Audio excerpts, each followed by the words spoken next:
right, I'm going to go ahead and get started so we can hopefully get you out of here a little early for the keynote, because part of the reason I want to go and make this as short as possible is to show you how this process can actually be something quick that you can do, get going. So we can project marketing your business in one page. Hi. So I'm Amy Shropshire, and a little bit about myself professionally, and then there's some personal pictures there so you can get to know me a little bit. I started designing websites in 1997, got my degree in digital design and graphics, thought, hey, why am I designing these websites I'm designing? So I went and got my degree in advertising and marketing communications. Thought, why am I selling the things that I'm selling? So then I went on and got a degree in marketing. I promise I'm done with school. I can't afford any more student loans. So then I started working in the nonprofit and startup sector, and what I like to do is to go into businesses that have these wonderful, amazing, great ideas and have no idea how to get the word out about it. Because you have these people who have the wonderful ideas that they can put into place, but they're not marketing people, they're not communications people, so I help get in, set up their marketing, and then hand it back to them so they can take it to where they need to take it. So my goal is to make this as easy and simple as possible for people who aren't marketing people. Some of the little personal pictures there. Personally, I just went to Mexico, to Chichen Itza, because my goal for the next several years is I want to go see all the 7 wonders of the world and hashtag them under what would Carl Pilkington do. If any of you have seen An Idiot Abroad, I'm basically trying to recreate that whole thing. I also am a obstacle course racer, so I do Spartan races, and so that is me jumping over a fire at the finish line of a race last year. And that evil looking cat on the end, I am a emergency rescue volunteer for the Humane Society. That kitten was found when he was 2 days old. I raised him by hand. He is not a normal cat. So occasionally I get calls in from the Humane Society that they have orphaned kittens. I get to take care of those things. So a little bit about me. But we're also going to start with what this session isn't. It's not a list of rules. You can go online and find so many articles saying this is how you need to market your business. Here's your marketing checklist. You need to have all these things to be able to market what you're doing. Don't listen to any of them. None of them are right, and all of them are right.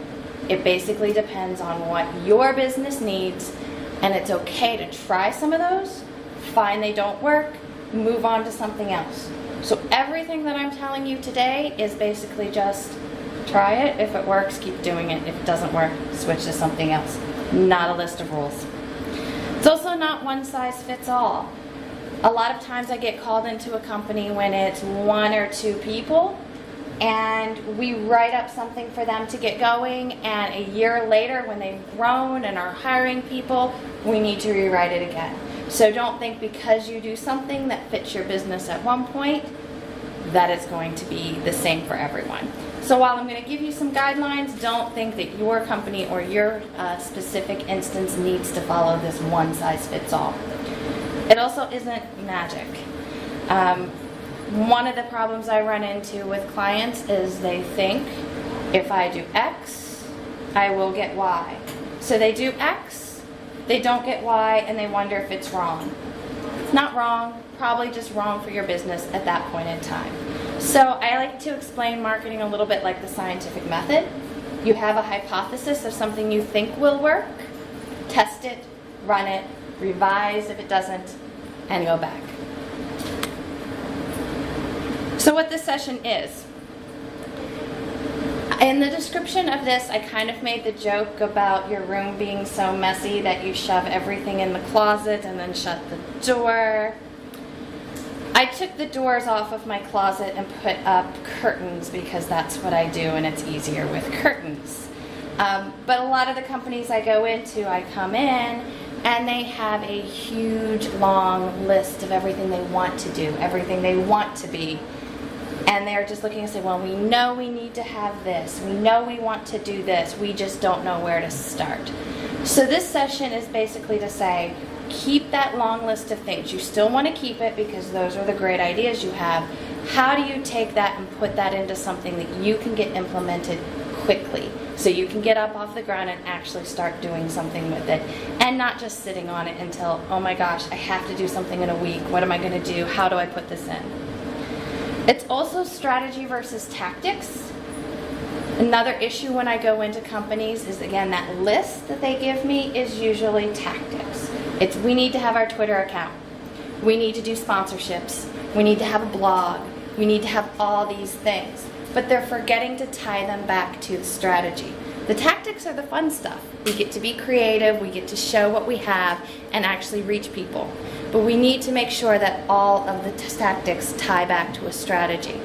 So this template I'm going to share with you guys, and I've actually uploaded it all to the session description already, remind you to go back to your strategy and make sure everything that you're doing ties back to one of those goals that you have. It's also agile, but not in the sense of like software development agile. It just means you can change really quickly. So if you spend a lot of time and effort writing a 100-page marketing plan, you feel like you kind of own that marketing plan and you have to follow what you put so much work into. If you get something down on paper quickly and start implementing it and realize this isn't working for me, you can very quickly take that out. Whereas a traditional marketing plan, you almost feel like you're stuck with it.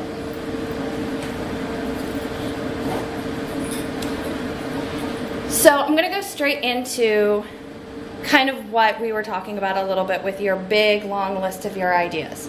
Think of that as your backlog. Personally, I like to take those completely out of anything. I put mine in Trello. I just have a board where I can send everything into Trello, all of my ideas. Sometimes it's not even an idea. Sometimes it's more, this place did something really cool. I don't want to forget about it. So have a place where you can collect all of those amazing things that you want to do.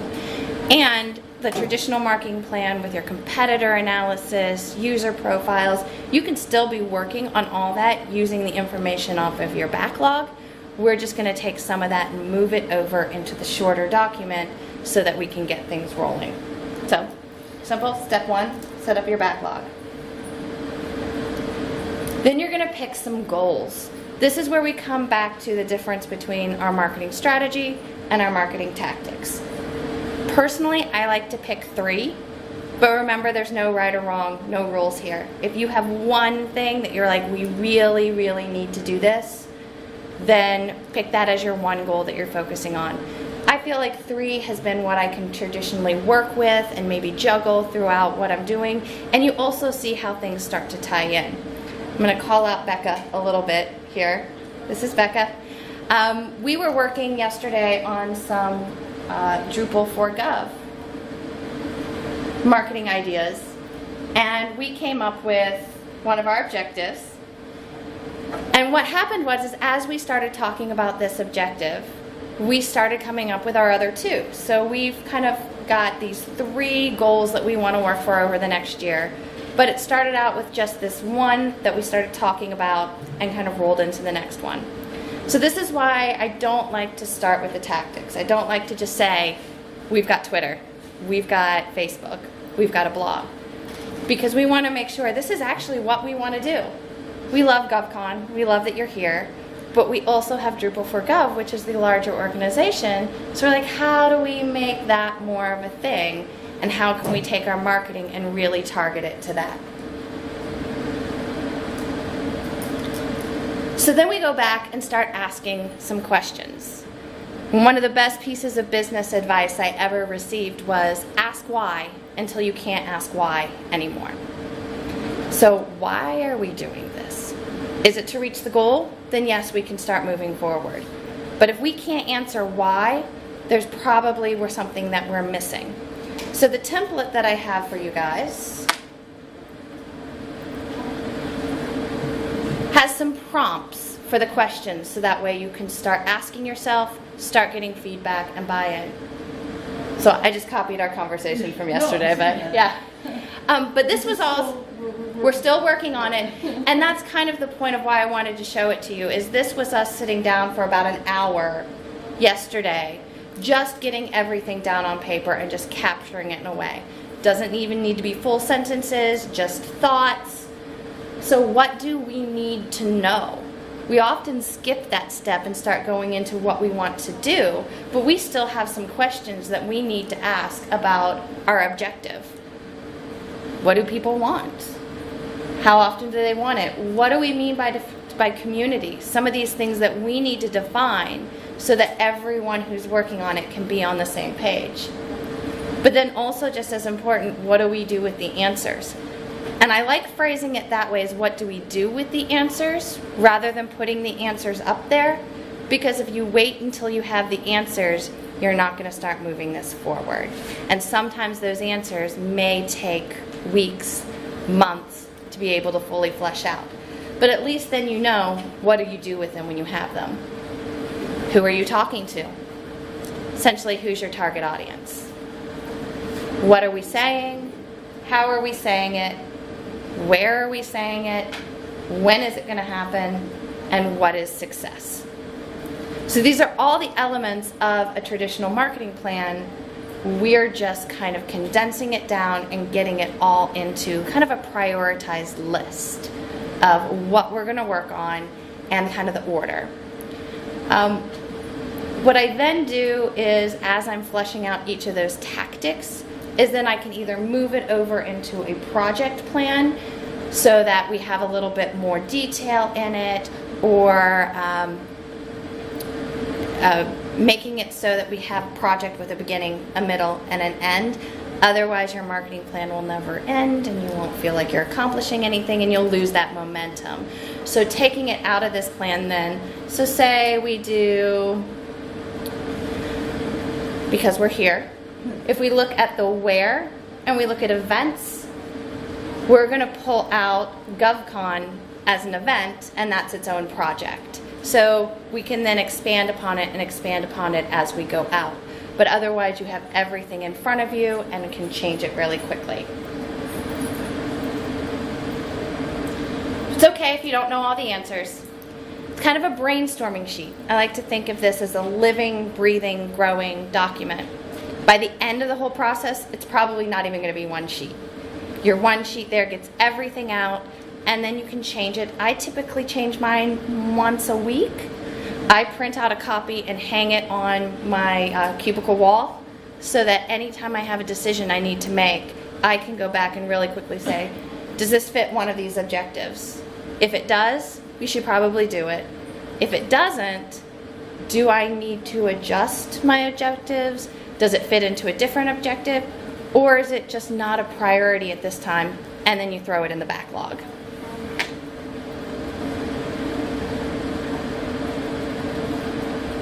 I said create projects, because one of the things you do in marketing is it never ends. Never ends.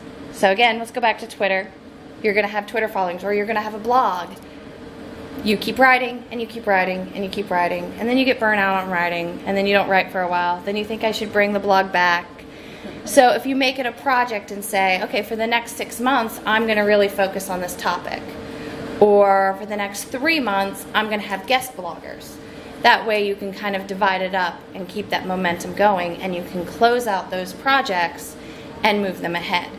That also makes it so you're not really focusing on more than those 3 kind of objectives that you had at a time, because those are going to change, and you're going to find that something else was way more important than you originally thought it was going to be. And you don't want to feel like you're stuck trying to make that fit into something else.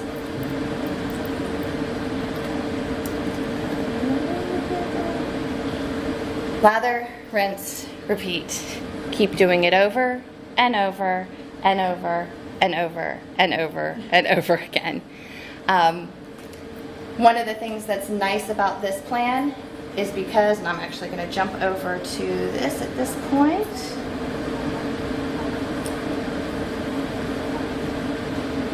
This is the full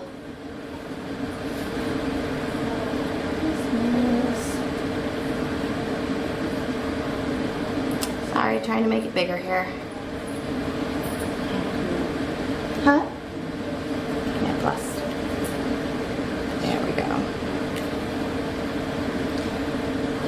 So this is the template that I've shared with you all, and it's on the session description. So you can go in there, link to this, make a copy of it for yourself, type it in there. Start off with your guidelines, and that's anything that your company or you want to remember as you go along. Setting up tone, who is responsible, essentially really everything that's in the traditional marketing plan, but just condensed down. And then your process. Do you have a set process for your organization? If you don't, you can delete all these. You don't even need them. And again, think of it as a living, breathing place that kind of grows as you go along. And then you have your goals. You can add as many as you like, subtract, keep it growing, and then ask yourself those questions over and over and over again. Yes? One of the things that we found yesterday when we were doing this, or that I observed yesterday while Amy was walking you through these things, was that when we would say, like, okay, we were looking at, how we were going to do something? Yes. And it ended up being, we were listing where we were going to do it as opposed to how. So then we had to, like, kind of make the how more broad and then, like, really hone in on where as to, like, because, like, instead of saying, like, how are we going to do it? Well, through the website, well, through this and that. And then we started listing out all these, broad digital platforms. We just went digitally, in person, and then, like, moved over to where. And, like, so I guess my point would be, like, if something starts getting to be too much of a list on one of them, Amy would move it over somewhere else where it would fit better. Just kind of. It's like you're brainstorming whiteboard, except you're actually going to use it as a working document. Now, what I typically do when I'm working with an organization is we have the traditional marketing plan, so we have that giant document. But what always happens is we fill it out, we do all the research, then we put it on a shelf and never look at it again and just kind of go back to our day-to-day. I like doing the traditional marketing plans because you get your research, you get your information, and you put it in there. But you can be doing that in tandem with this. If you're breaking out and doing freelancing or doing something on your own, you can't really wait until you have that traditional marketing plan fully fleshed out. You've got to start getting things into the pipeline so you can start making money. So I will take this and kind of break it down. I've also used it within larger organizations where we were having a bit of an issue trying to prioritize what we were working on. Coming down from management, you'd get your traditional marketing plan and all your objectives and all your strategies you were trying to meet. So then I would be able to take this on the side and say, well, for the next month, here's our priority schedule of what we're going to work on to make sure that we meet those things within the timeline we've been given in the larger plan.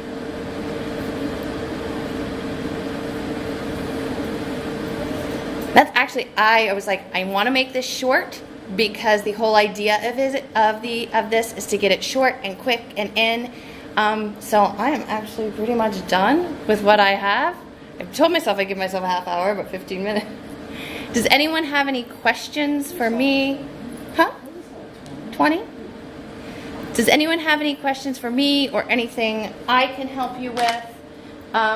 Did want to give you my contact information. Like I said, this is something that Becca and I sat down with this process, and in an hour got most of it done. Yeah. We still have to revise and still go back and kind of plug in some of those things, but when you can literally sit down in an hour and have a format that you can plug everything in and get started running and see where those holes were, we came up with way more questions than we realized we were actually going to have.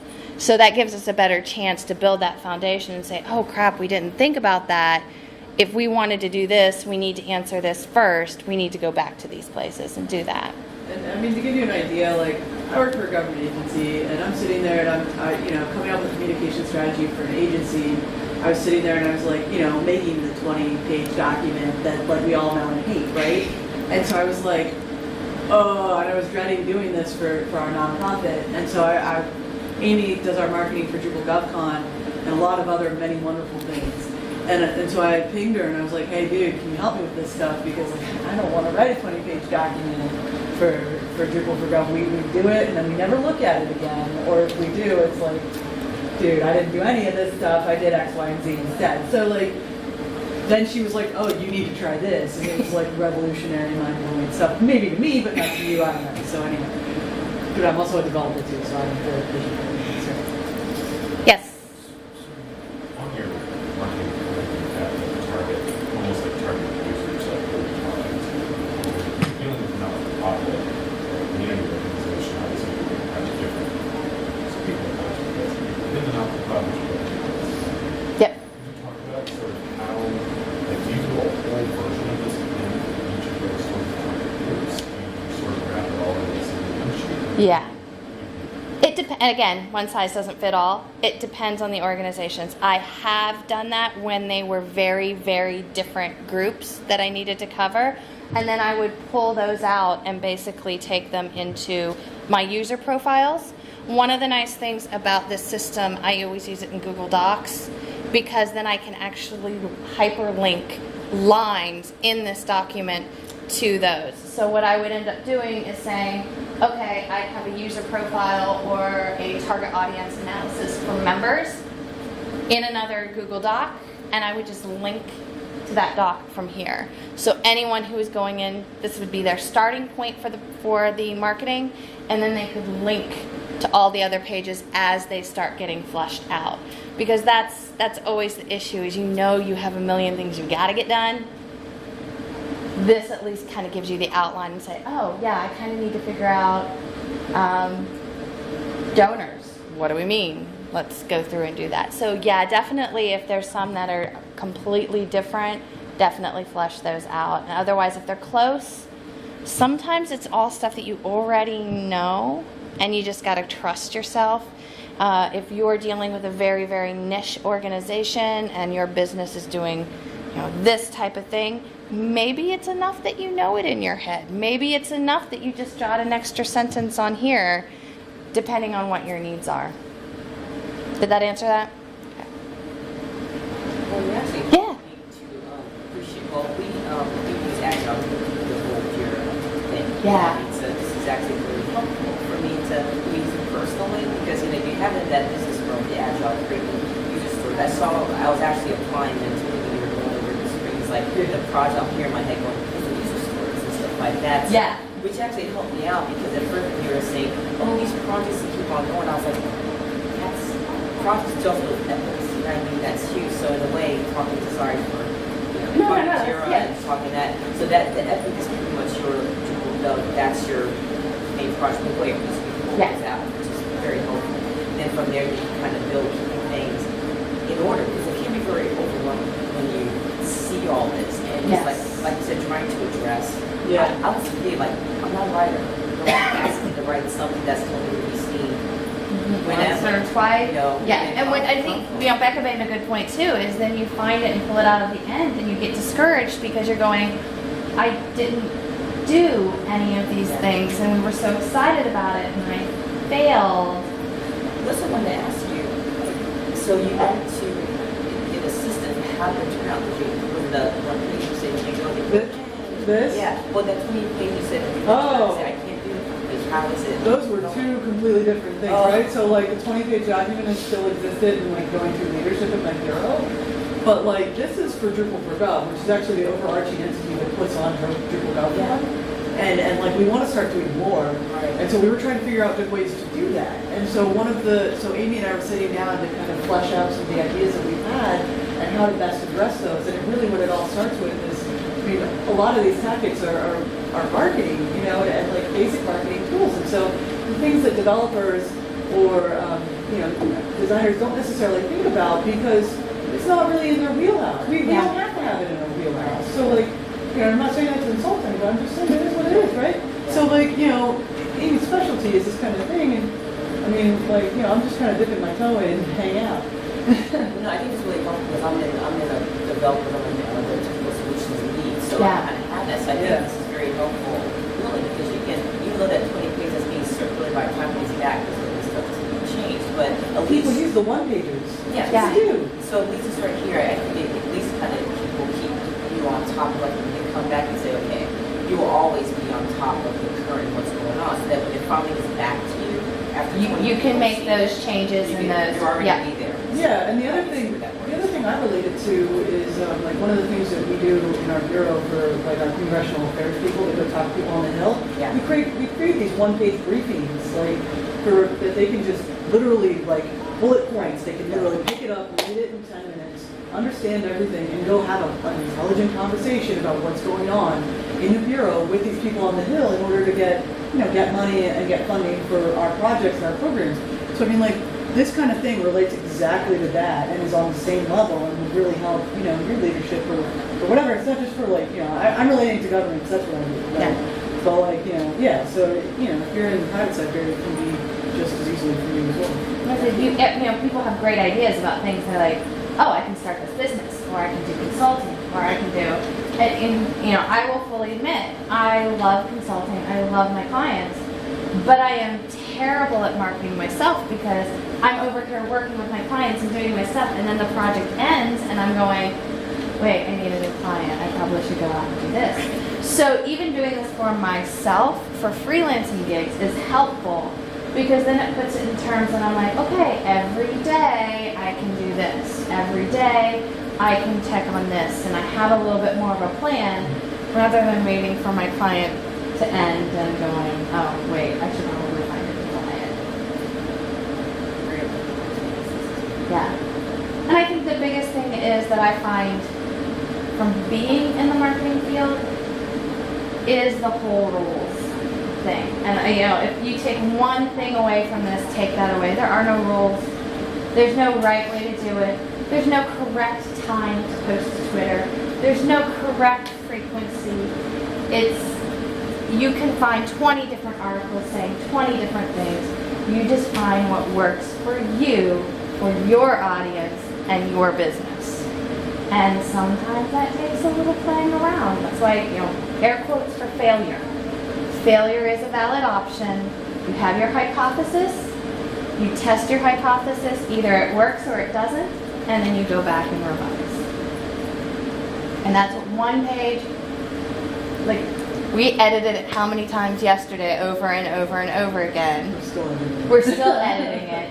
But then you don't feel so tightly into it. You haven't invested 3 weeks of our time getting information down. We can just go in there and say, oh, this doesn't make sense anymore, let's just strike that. Or, oh, this makes more sense under another objective, we're going to move it down there. But we always start with that objective rather than all the things that we think would be cool to do, because that just helps us prioritize what we're going to be working on a little bit better. I mean, we have a laundry list of how long of things we'd love to do. But having it in this way makes sure that we say, oh, this really is the priority, this is really what we want to do. Does anyone run into any pain points or struggles that they're having with their own and getting the word out and communicating? Don't believe you. That's why I was asking about the difference in the or really great written statement. Yeah. Written statement. And it's like, oh yeah, we want to change people's lives for what they're doing, but you've got people in the organization who reach out. Maybe we'll others, but we're not addressing how we need to serve each of those different stakeholders. Yeah. So any sort of marketing we're doing is just basically Like it. it's like, hey, we're doing this thing, give us money. Like it's not necessarily like it's a great organization, but we're not going to figure out the target each of those groups and explain how basically help themselves and help the business. Yeah. Yeah, and in that case, I would definitely break them out here and then go and break them out. And in those project briefs that I put together, I re-include those. So I will put stakeholders, re-include who this is directed to, and relink to the user profiles. Did you share your slides? Yes. It is, if you go to the GovCon schedule, I linked this doc. It's not this particular one, I give you a more generic one, but it is the template. And it's on Google Drive, so you can make a copy, edit it, comment on it if you have any questions, because I left commenting permissions open. So if you have a question about some of the lines in there, feel free to comment and I can respond back to you.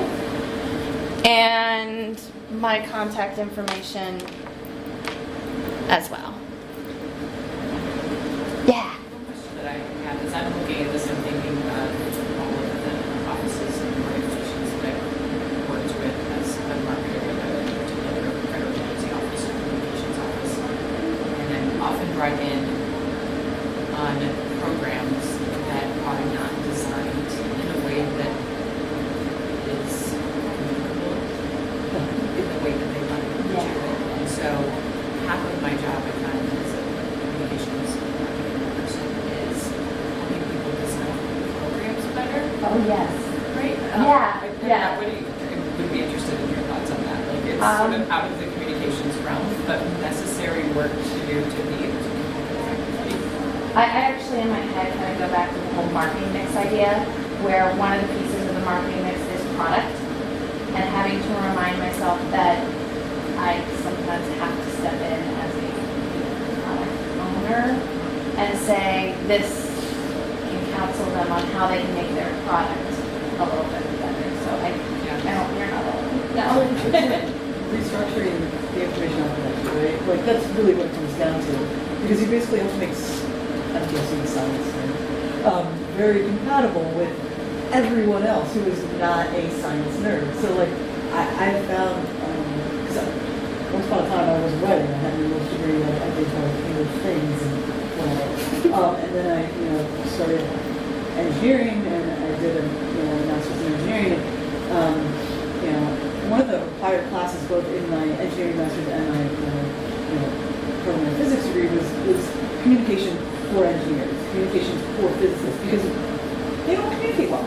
So it becomes the struggle of, okay, you said there's a mortality rate of blah, blah, blah. We want to say people die or things die, right? So like it's all about how you can communicate, like, hey, we just need to restructure this or give it the appearance of a restructuring so that you can outwardly get your message, like outwardly push your message and some way effective. It becomes a powerful of sorts. Right. Yeah, I think oftentimes it's sort of that way. You're just a marketing person, just market it, and you want to find a program, right? So, Sometimes I've even stepped further back and brought up the Wikipedia page that has the marketing mix on it because they trust Wikipedia. Which is weird because that's completely user edited. Right. And I will bring up that page that has the marketing mix on it and say, oh look, price is on the marketing mix, product is on the marketing mix, people's on the marketing mix. I can't do my job effectively unless all these pieces are in play.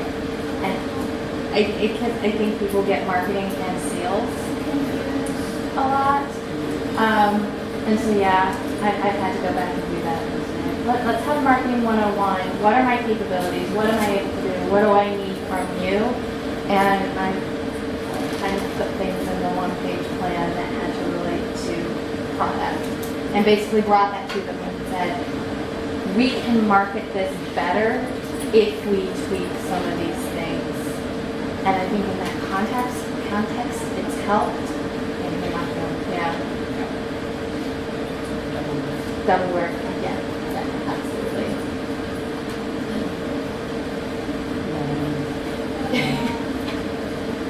Anyone else have any questions? Like I said, I linked that on the slide notes. The slides are up there as well, but there's not too much information on the slides. I figure you guys can read. I'm not going to put things on the slides and just read them to you. I'd rather talk to you. So, but the slides are up there. But yeah, probably most importantly is that template. You can take it, share it, and then ask me any questions on it if you do have anything that you need.